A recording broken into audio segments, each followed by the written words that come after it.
Bismillahirrahmanirrahim. Assalamualaikum warahmatullahi wabarakatuh.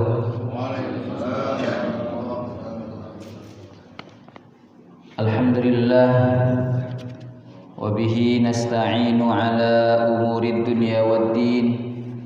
Wassalatu wassalamu ala asyrafil anbiya'i wal mursalin Sayyidina wa habibina wa maulana Muhammadin sallallahu alaihi wasallam wa ala alihi wa sahbihi ajma'in.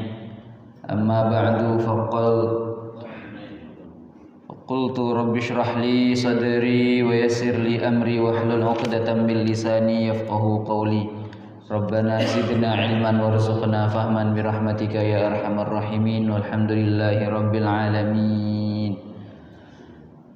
Hadratul muhtaramin yang kami hormati, para kesepuhan, para kiai, para ustaz, para tokoh masyarakat,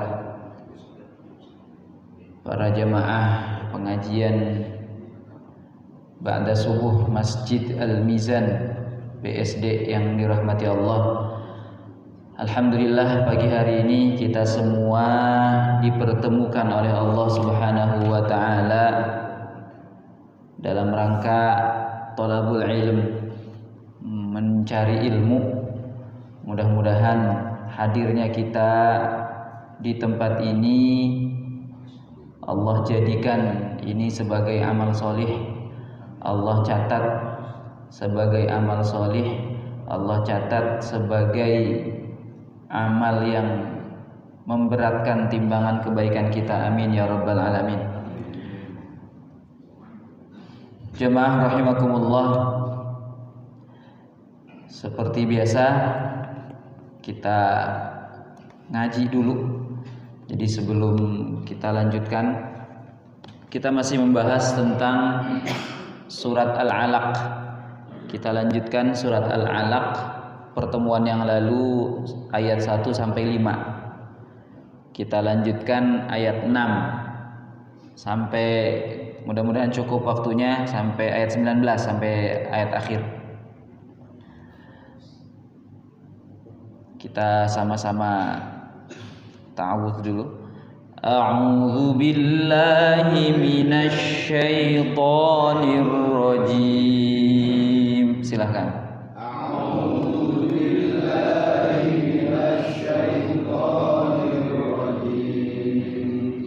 Bismillahirrahmanirrahim. Bismillahirrahmanirrahim. Kalla innal insana layatgha.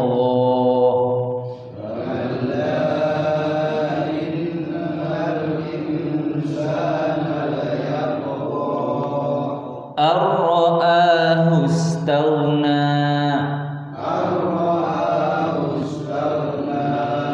Inna ila rabbika ruj'a.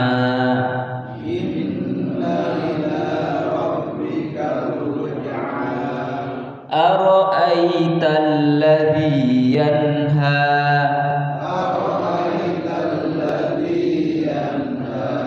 Abdan idza shalla.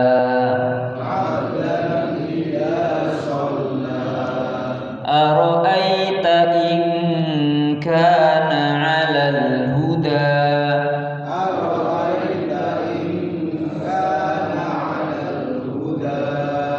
Aw amara bit taqwa. Ara'aita in kadzdzaba wa tawalla.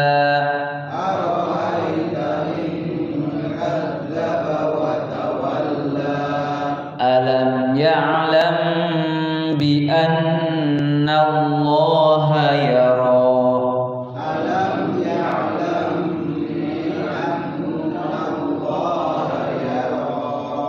Kalla la illam yantahi lanasfa'an bin nasiyah.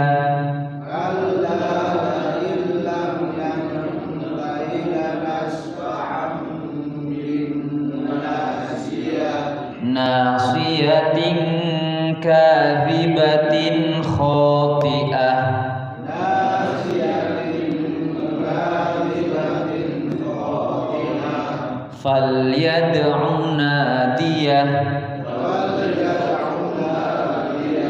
sanad'u zabaniyah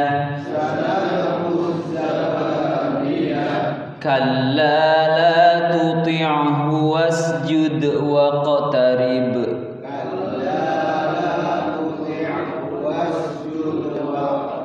Kita sama-sama. Bismillahirrahmanirrahim.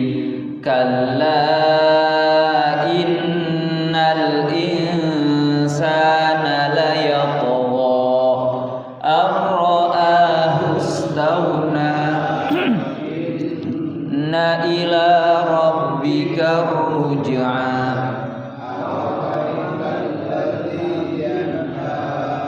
abdan idza shalla ara'aita in kana 'alal huda aw amara bit taqwa ara'aita in kadzdzaba wa tawalla alam ya'lam bi anna Allaha yara kalla la illam yantahi lanasfa'an bin nasiyah nasiyatin kadhibatin khati'ah falyad'u nadiyah sanad'u zabaniyah kalla la tuti'hu wasjud waqtarib.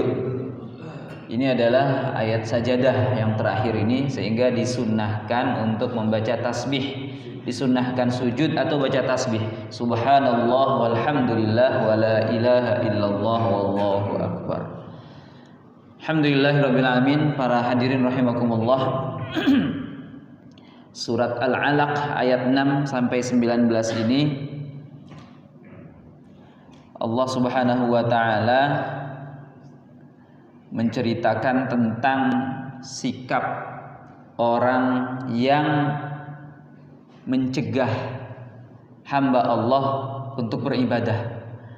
Ini menceritakan tentang sosok Abu Jahal ini ya. Bapaknya bodoh, Abu Jahal. Padahal Abu Jahal itu aslinya adalah sastrawan. Dia orang yang cerdas, dia orang yang pandai dalam berbicara, pandai dalam pengetahuan, banyak ilmunya.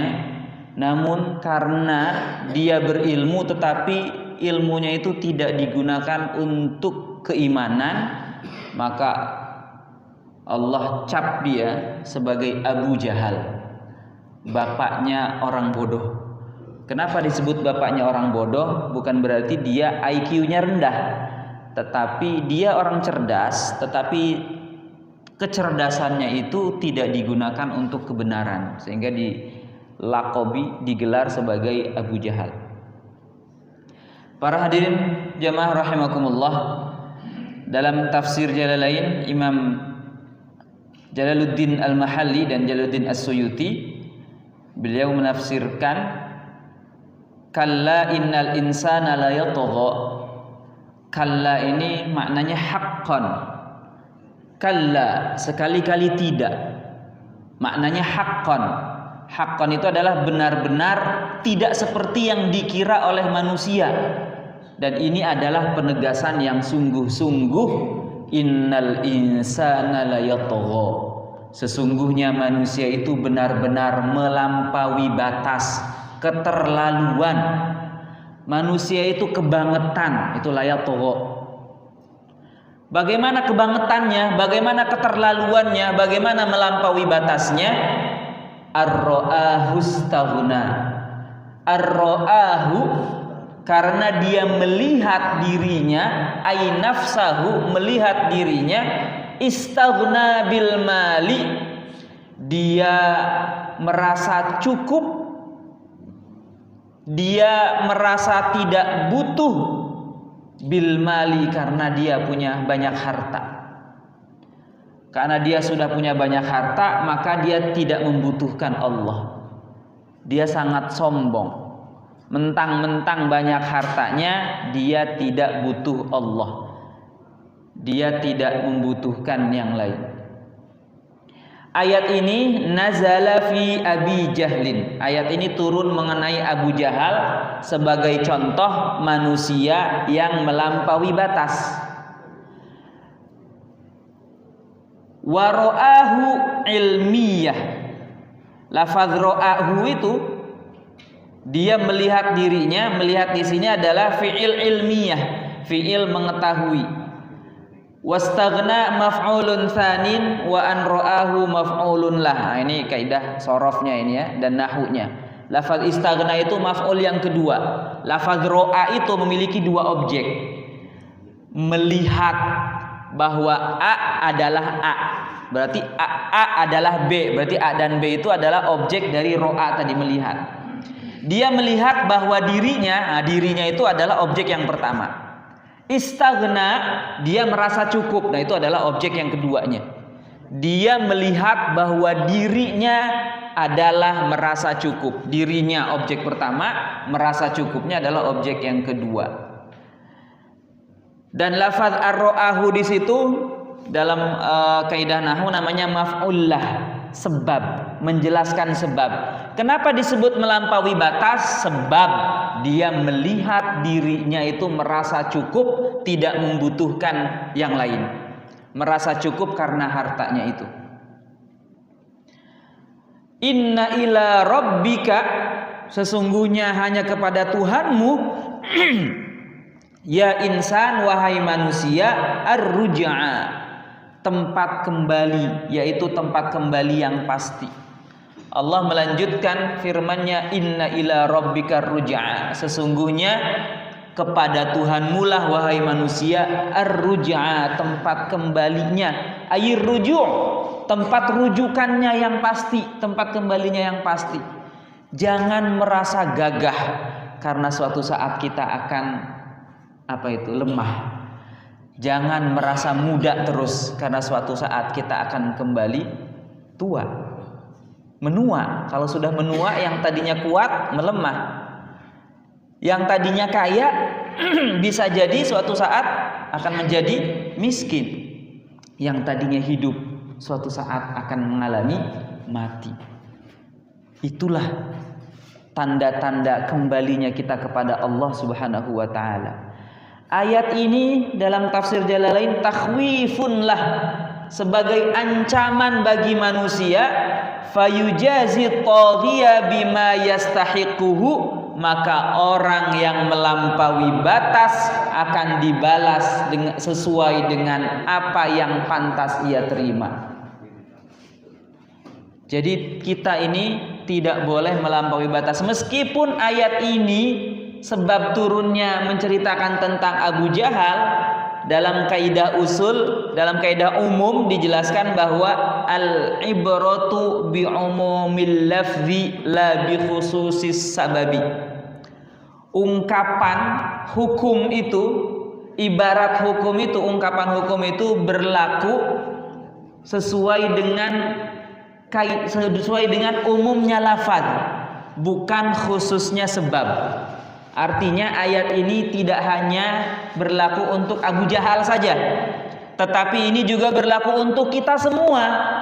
Jika di antara kita ada yang bersikap seperti Abu Jahal, dia merasa cukup karena banyaknya harta, tidak membutuhkan Allah, tidak membutuhkan iman, tidak membutuhkan hidayah, tidak membutuhkan Rasulullah, tidak membutuhkan saudara-saudaranya kaum muslimin misalnya, maka ayat ini adalah peringatan baginya. Ingat bahwa inna ila rabbikar ruj'a, kembalimu adalah kepada Allah Subhanahu wa taala. Para hadirin rahimakumullah, dalam ayat ini tafsir Ibnu Katsir dalam kitabnya Tafsirul Qur'anil Azim, Ibnu Katsir yang hidup pada tahun 774 Hijriah, berarti berapa tahun yang lalu itu? Sekarang udah 1400, berarti 800-an tahun yang lalu ya. Beliau menjelaskan ayat ini bahwa kalla innal insana la yatgha yukhbiru ta'ala 'anil insani annahu dzu farahin wa asharin wa batarin wa tughyanin. Allah Subhanahu wa taala mengabarkan tentang manusia bahwa manusia itu adalah makhluk yang suka bersenang-senang. Manusia itu adalah makhluk yang suka berlebihan.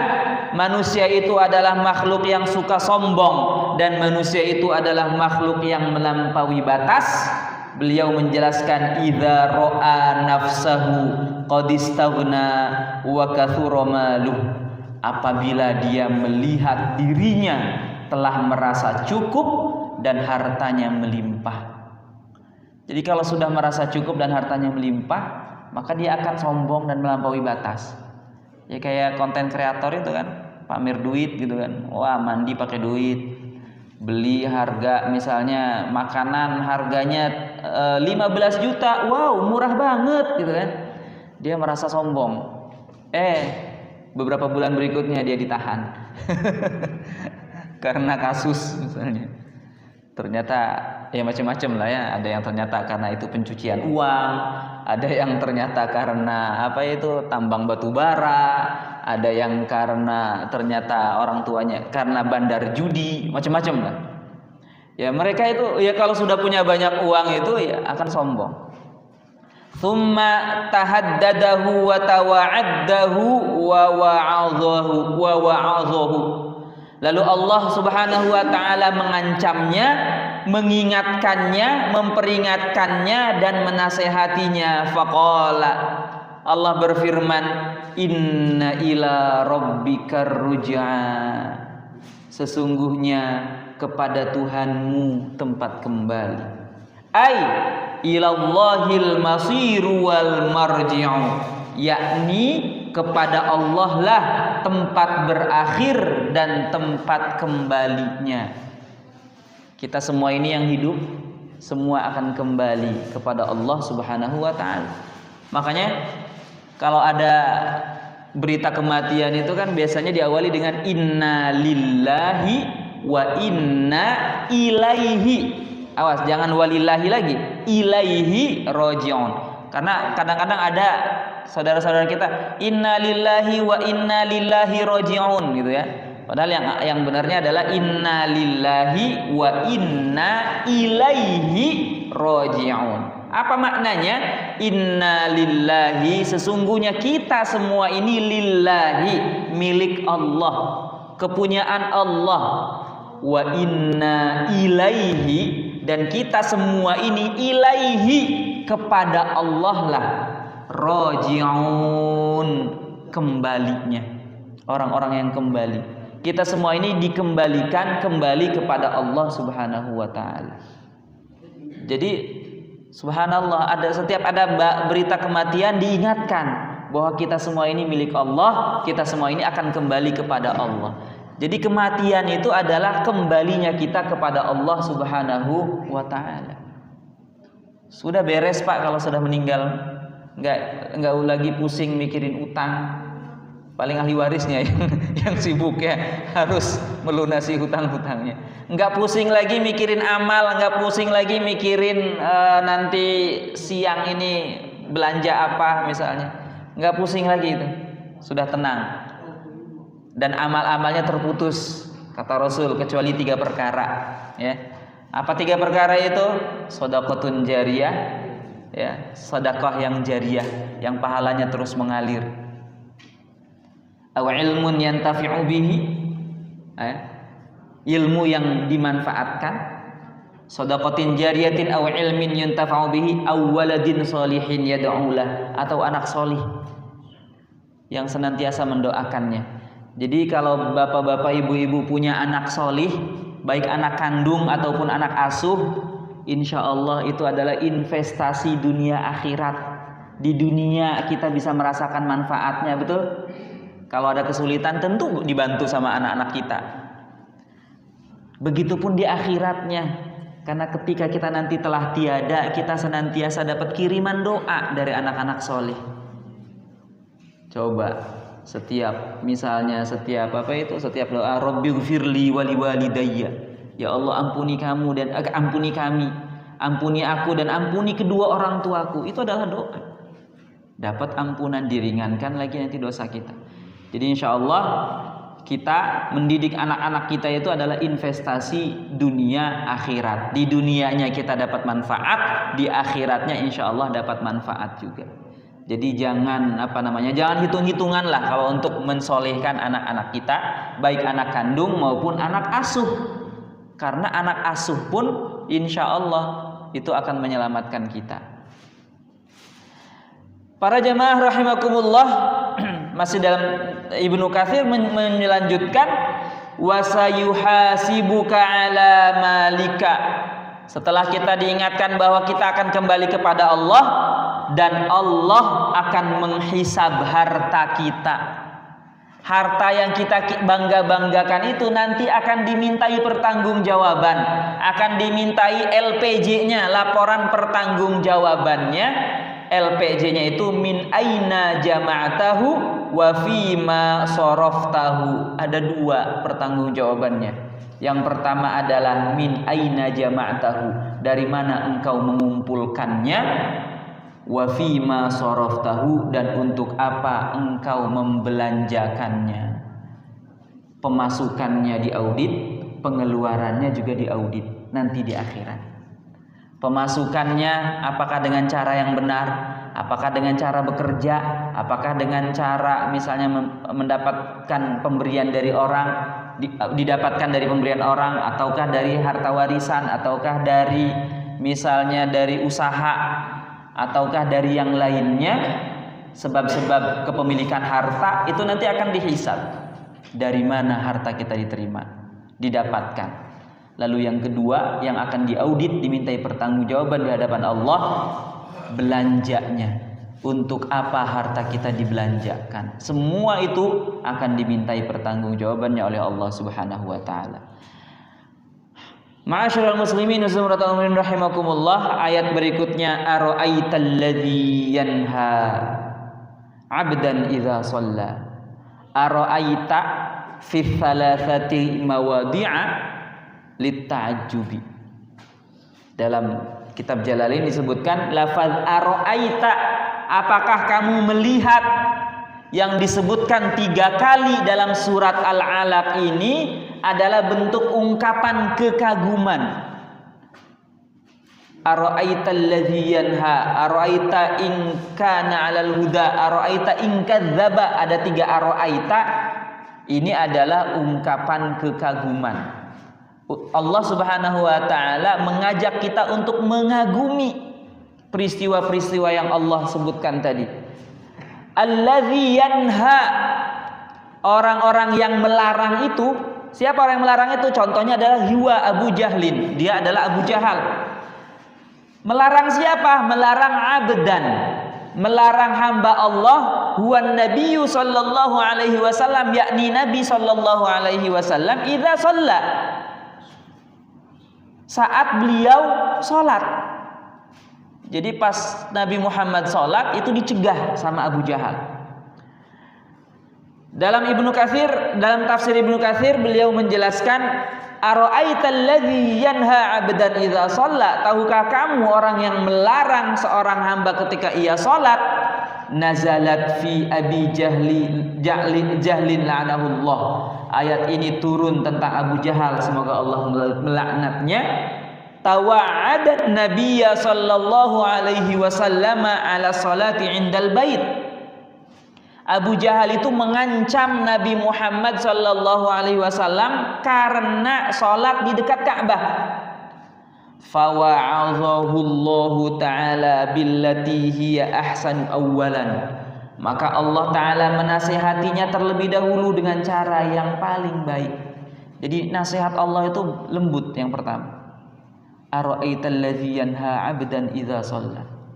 Apakah kamu melihat, tahukah kamu orang yang melarang seorang hamba ketika ia sholat? Ini kan masih lembut. Ayat berikutnya ara'aita in kana 'alal huda au amara bit taqwa. Ini seperti, coba lihat lagi, kira-kira begitulah. Ara'aita in kana, bagaimana jika orang yang dilarang itu justru alal huda, ia berada di atas petunjuk. Au amara bit taqwa, atau justru dia adalah menyuruh kepada takwa. Coba lihat lagi, kenapa kamu mengancam orang yang sholat? Coba lihat, jangan-jangan orang yang kamu cegah itu adalah orang yang benar. Jangan-jangan dia adalah orang yang lebih takwa, begitu. Lalu Allah lanjutkan, ara'aita in kadzdzaba wa tawalla. Ara'aita in kadzdzaba aynahin nabiyya wa tawalla 'anil iman. Bagaimana jika justru orang yang melarang itu mendustakan Nabi dan berpaling dari keimanan? Jangan-jangan coba lihat, justru orang yang melarangnya itulah yang berpaling dari keimanan. Dalam tafsir Ibnu Katsir, ara'aita in kana 'alal huda ay fama dhannuka in kana hadzal ladzi tanhahu 'alat tariqil mustaqimati fi fi'lihi. Bagaimana pendapatmu jika yang dilarang itu berada di atas petunjuk? Artinya adalah, apa sangkaanmu jika orang yang engkau larang itu ternyata berada di jalan yang lurus dalam perbuatannya? Au amara bit taqwa biqaulihi, atau dia menyuruh kepada takwa melalui ucapannya. Wa anta tazjuruhu wa tatawa'aduhu ala salatihi. Sementara kamu, wahai Abu Jahal dan kelompok-kelompoknya dan orang-orang yang mengikutinya, justru menghardiknya, justru menghinanya dan mengancamnya karena sholatnya. Alam ya'lam bi anna Allah yara ma sadara minhu ay ya'lamuhu fayujazihi alaihi. Tidakkah dia tahu bahwa Allah melihat apa yang telah dia lakukan? Artinya Allah mengetahuinya dan akan membalasnya atas perbuatannya itu. Maknanya adalah i'jab minhu ya mukhatab min haitsu nahihi 'anis shalah. Heranilah orang ini, wahai orang yang diajak bicara. Berarti kita ini diajak bicara oleh Al-Quran dalam surat Al-Alaq ini. Heranlah kepada sikap orang yang dia melarang orang sholat. Wa min haitsu annal manhiya 'alal huda amirun bit taqwa. Padahal orang yang dilarang itu berada di atas petunjuk dan menyuruh kepada takwa. Wa min haitsu annan nahi mukadzibun mutawallin 'anil iman. Sementara orang yang melarang itu justru pendusta dan berpaling dari keimanan. Jadi ayat ini mengajak kita untuk mengherani. Aneh gitu loh. Kok ada orang yang melarang sholat, padahal yang dilarang itu benar, dia berada dalam takwa, dan yang melarang itu adalah orang yang berpaling dari keimanan. Ibnu Katsir menjelaskan, alam ya'lam bi annallaha yara, maknanya adalah, tidakkah dia mengetahui bahwa Allah melihat? Itu maknanya, ama alima hadzal nahi li hadzal muhtadi annallaha yarahu wa yasma'u kalamah. Apakah si pelarang, orang yang mendapat petunjuk ini, tidak tahu bahwa Allah melihatnya dan mendengar ucapannya? Wa sayujazihi ala fi'lihi atammal jazai, dan Allah pasti akan membalas perbuatannya itu dengan balasan yang sempurna. Lalu Allah melanjutkan, kalla, sekali-kali tidak. Ini adalah rad'un lah, bentuk teguran dan larangan tegas bagi si pelarang. Jika sudah diingatkan tidak berubah juga, kalla la illam yantahi lanasfa'an bin nasiyah. Ini lebih mengerikan. Apa maknanya? La illam yantahi. Jika, lain di sini lamnya lam sumpah. Sumpah artinya jika tidak berhenti, la illam yantahi, jika ia tidak berhenti, amma huwa alaihi minal kufri, dari kekufurannya itu, lanasfa'an bin nasiyah, pasti kami akan menarik ubun-ubunnya. Jadi ditarik ubun-ubun ini sama Allah. Ya. La ajurannahu binasiyatihi ilan nar yakni kami menyeretnya, ya, kami seret dia ke neraka dari ubun-ubunnya. Jadi kalau tidak berhenti juga meninggalkan kekufurannya, mencegah orang sholat, padahal orang yang sholat itu benar dan yang mencegahnya itu adalah salah, belum sadar juga, tidak berhenti juga dari kekufurannya, Allah akan seret ubun-ubunnya, dibawa, dimasukin, dicemplungin ke neraka. Ibnu Katsir menjelaskan, Tsumma qala ta'ala mutawa'idan wa mutahaddidan kalla la illam yantahi. Lalu Allah Ta'ala berfirman sebagai ancaman dan peringatan, sekali-kali tidak, jika dia tidak berhenti, ay la illam yarji' amma huwa fihi minasyiqaqi wal inadi, jika dia tidak kembali dari sikap menentang dan membangkangnya, lanasfa'an bin nasiyah, niscaya kami akan menarik ubun-ubunnya dengan kasar, ay lanasimannaha sawadan yaumal qiyamah, kami akan memberi tanda padanya dengan warna hitam pada hari kiamat sebagai kehinaan dan kesiksaan. Nasiyatin kadzibatin khati'ah. Nasiyah itu artinya ubun-ubun. Ubun-ubun, kadzibatin khati'atin. Kadzibah itu orang yang dusta, khati'ah itu orang yang bersalah. Wasofaha bidzalika majazun wal muradu sahibuha. Ini adalah sifat yang disandarkan secara majaz, kiasan pada ubun-ubun. Maksudnya adalah pemilik ubun-ubunnya itu. Jadi sebenarnya yang diseret bukan cuma ubun-ubunnya doang. Yang diseret adalah orangnya, pemilik ubun-ubunnya itu diseret ke neraka. Cuma dikiaskan dengan ubun-ubun, ya. Falyad'u nadiyah, maka biarlah dia memanggil nadiyah, golongan teman-temannya, ai ahla nadiyah, yaitu orang-orang yang wahuwal majlisu yuntada yutahaddatsu fihil qaum, orang-orang yang duduk bersamanya di majlis tempat berbincang-bincang. Jadi nanti yang diseret ubun-ubunnya itu ke dalam neraka, nanti dia akan memanggil teman-temannya, memanggil circle-circle-nya, memanggil gengnya, memanggil teman-teman CS-nya lah, teman-teman nongkrongnya, besti-bestinya akan dibawa. Ayo kita bareng-bareng di sini reuni gitu ya. Wa kana qala lin nabiyyi, dan Abu Jahal itu pernah berkata kepada Nabi, laqad alimta ma biha rajulun aktsaru nadiyan minni. Kata Abu Jahal kepada Nabi Muhammad, sungguh kamu tahu tidak ada orang yang lebih banyak pendukungnya daripada aku. Aku yang paling banyak pendukungnya. Abu Jahal pernah berkata demikian kepada Nabi.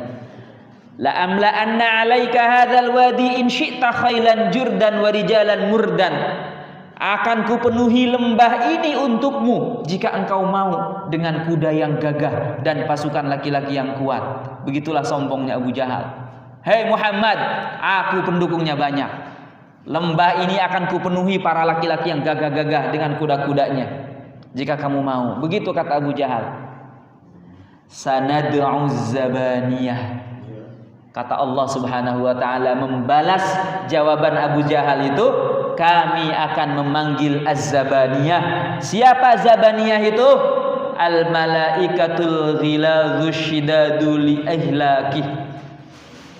Allah akan memanggil al-malaikatul ghilazus syidada li ihlakihi. Kami akan memanggil zabaniyah. Siapa dia? Yaitu para malaikat yang kasar dan keras untuk membinasakannya. Jadi orang yang sombong seperti Abu Jahal itu Allah balas dengan nanti dipanggil sama Zabaniyah, semuanya satu lembah pada tewas semua, kan gitu. Kama qala fil hadis, sebagaimana dalam hadis, lau da'a nadiyah la akhadzathu zabaniyatu iyanan. Seandainya, kata Rasul, seandainya ia benar-benar memanggil teman-temannya, pasti Zabaniyah akan menangkapnya di hadapan mereka. Dalam Ibnu Katsir, beliau menjelaskan Nasiyatin kadzibatin khotiatin itu adalah nasiyata Abi Jahlin. Ubun-ubun yang berdusta dan durhaka itu adalah ubun-ubunnya Abu Jahal. Kadzibatan fi maqaliha, ucapannya dusta, khotiatan fi fi'aliha, dan perbuatannya itu salah, penuh dosa. Falyad'u nadiyah, maka biarlah dia memanggil golongannya, ay qaumahu wa ashiratahu, yakni kaumnya dan kerabat dekatnya, liyad'uhum yastansiru bihim, biarlah ia memanggil mereka untuk meminta pertolongan. Sanad'u zabaniyah, kami akan memanggil malaikat zabaniyah. Wahum malaikatul azab, mereka itu adalah malaikat penyiksa yang kasar dan keras. Hatta ya'lama man yaghlibu, sampai dia tahu siapa yang akan menang. Ahzabuna au hizbuhu, kelompok kami, pasukan kami, pasukannya Zabaniyah, malaikat Zabaniyah, atau pasukannya Abu Jahal. Begitu. Sanad'u Zabaniyah, akan kami panggilkan Zabaniyah. Kalla la tuti'hu wasjud waqtarib, wahai Muhammad, kata Allah, kalla rad'un lahu, sekali-kali tidak. Ini adalah bentuk larangan dan ancaman keras. La tuti'hu, wahai Muhammad, wahai kaum muslimin, wahai umatnya Nabi Muhammad, la tuti'hu, jangan engkau taati dia dalam hal meninggalkan sholat. Jadi kalau ada orang-orang yang mencegah berbuat baik, ada orang yang sedang memperjuangkan, misalnya kalau kondisi kekinian, misalnya ada orang-orang kelompok yang sedang memperjuangkan tegaknya hukum Allah misalnya. Lalu ada kelompoknya pewaris Abu Jahal, yaitu orang yang menghalang-halangi, intoleran, radikal, garis keras. Udah, gak usah kayak gitu. Yang penting mah santun, adem, ayem. Nah, orang-orang yang seperti itu adalah orang yang mencegah orang berbuat baik.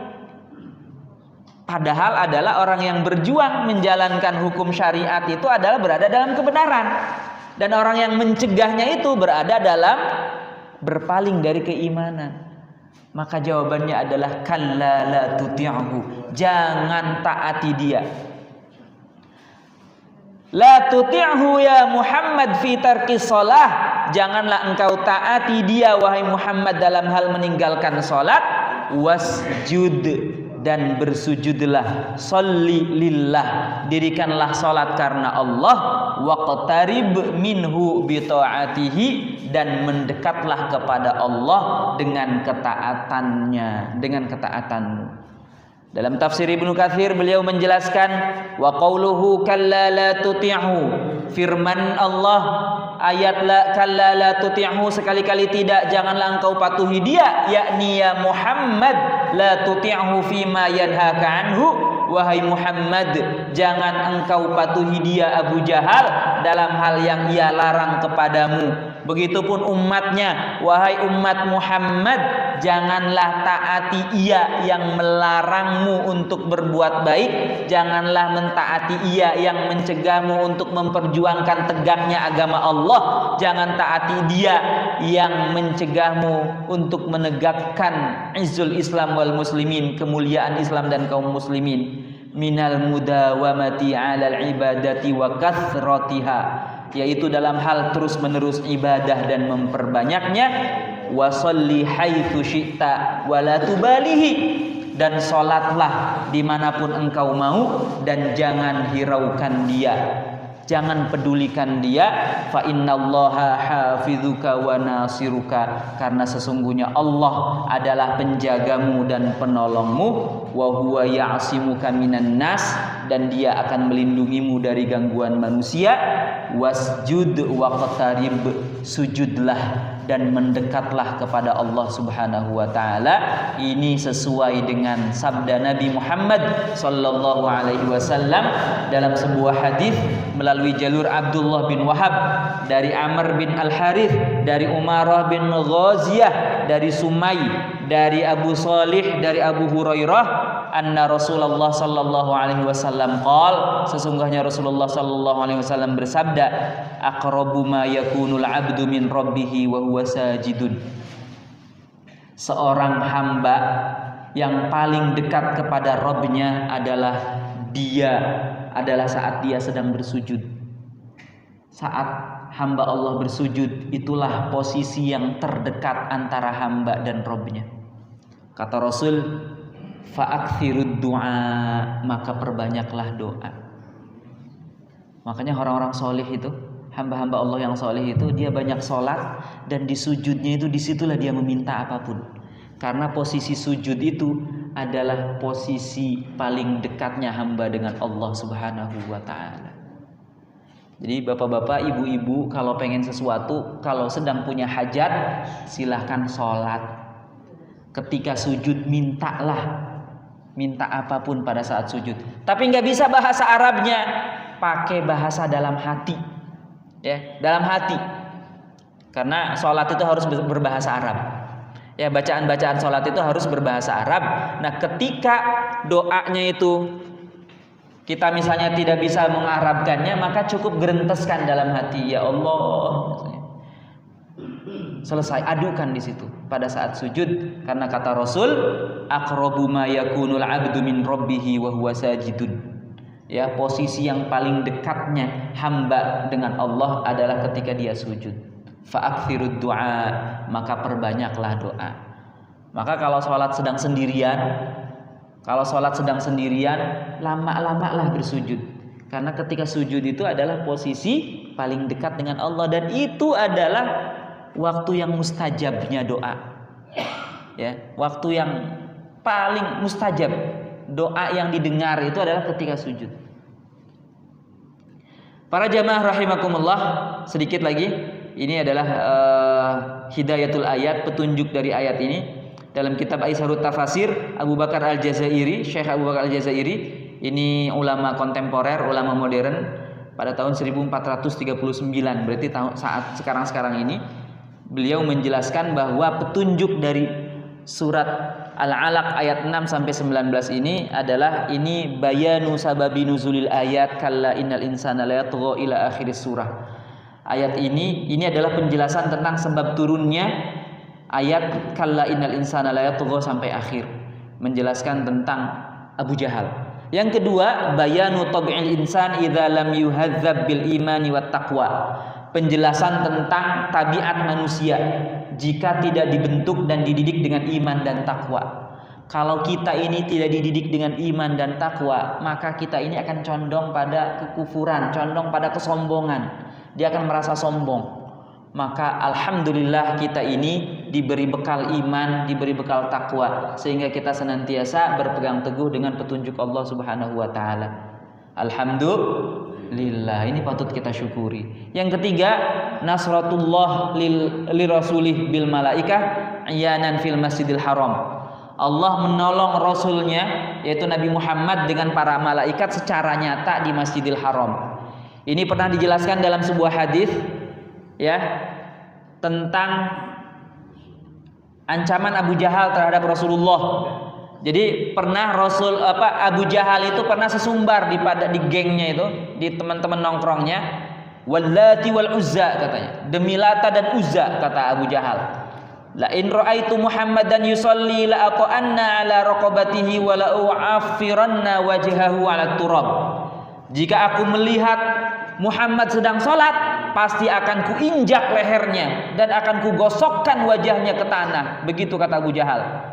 Wa fi'lan ata ilan nabi, dan benar saja ia mendatangi Nabi, wa huwa yusalli, pada saat itu Nabi Muhammad sedang sholat, liyaqa'a ala rukbati,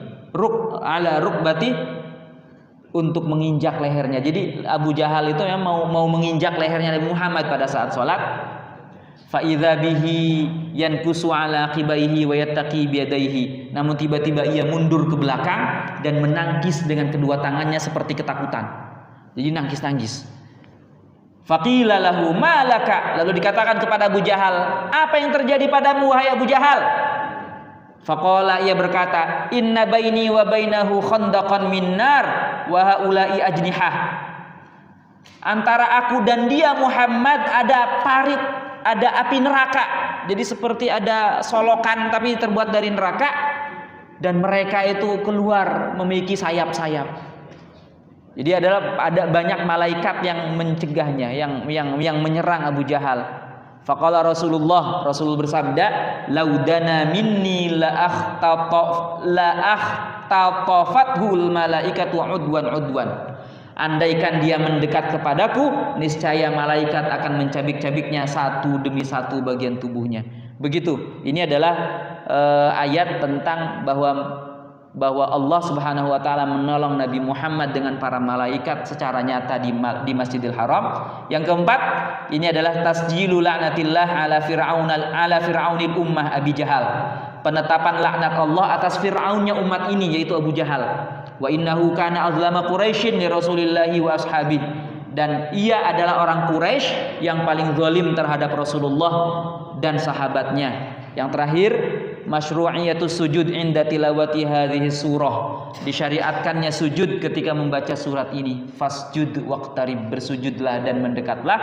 Idza qara'a fasjud waqtarib syuri'a lahu sujud. Jika dikatakan ayat lafaz fasjud waqtarib, maka disyariatkan untuk bersujud. Kecuali illa an yakuna yusalli bi jama'atin fi sholati sirriyah.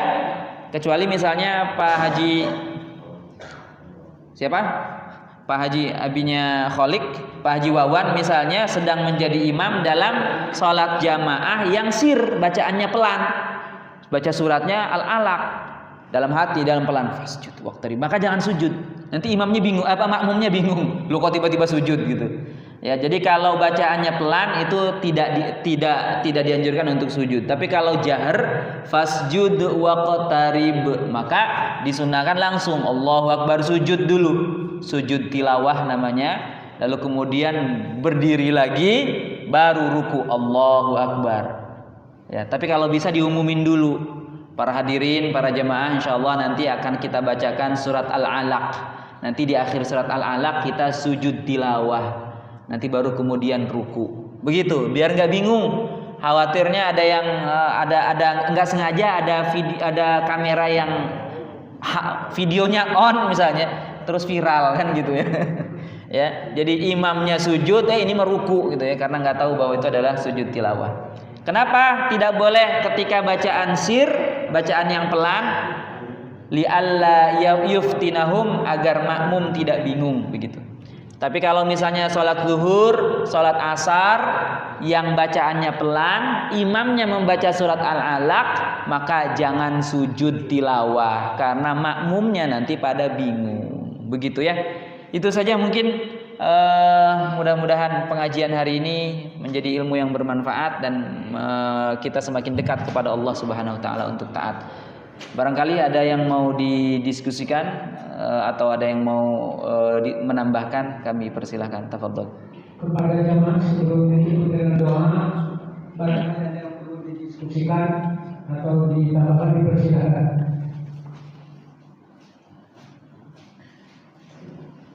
Karena kebanyakan materinya ini kayaknya ya, jadi agak siang. Mohon maaf. Tidak ada. Baik, Pak Saiful Maga. Teriak aja Pak.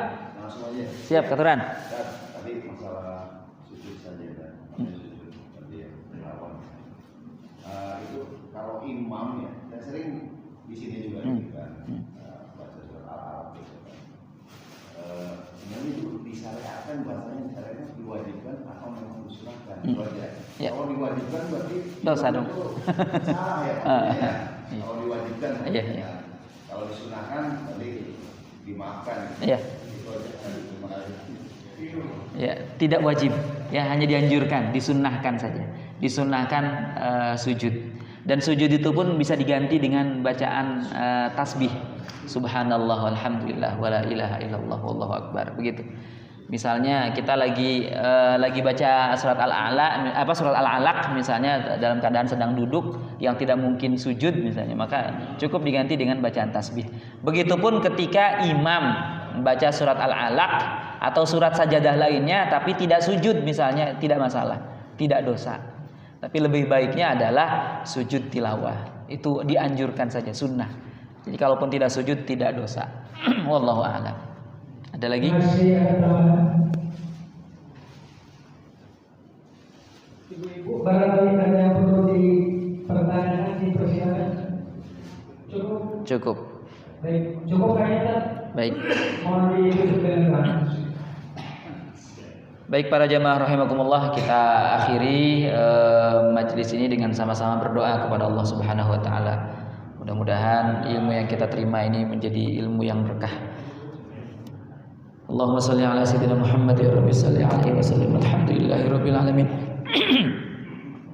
Allahumma qasim lana min khasyatika ma tahulu bainana wa baina ma'asik wa min ta'atika ma tuballighuna bihi jannatak wa min al-yaqini ma tuhawwinu bihi alaina musibatid dunya wa matti'na bi asma'ina wa absarina wa quwwatina ma ahyaytana waj'alhu al-waritha minna waj'al fa'rana 'ala man zalamana wa ansurna 'ala man 'adana wa la taj'al musibatana fi dinina wa la taj'alid dunya akbara hammina wa la mablagha 'ilmina wa la tusallit 'alaina man la yarhamuna Allahumma ij'alna wa ahlana Allahumma ij'alna wa ahlana min ahli al-ilmi wa ahli al-khairi wa ahli al-Qur'an wa la taj'alna wa iyyahum min ahli asy-syarri wa ahli ad-dharri wa ahli at-tughyan Allahumma rabbana taqabbal minna innaka antas samiul alim wa tub 'alaina innaka antat tawwabur rahim rabbana atina fid dunya hasanah wa fil akhirati hasanah wa qina adzabannar walhamdulillahi rabbil alamin.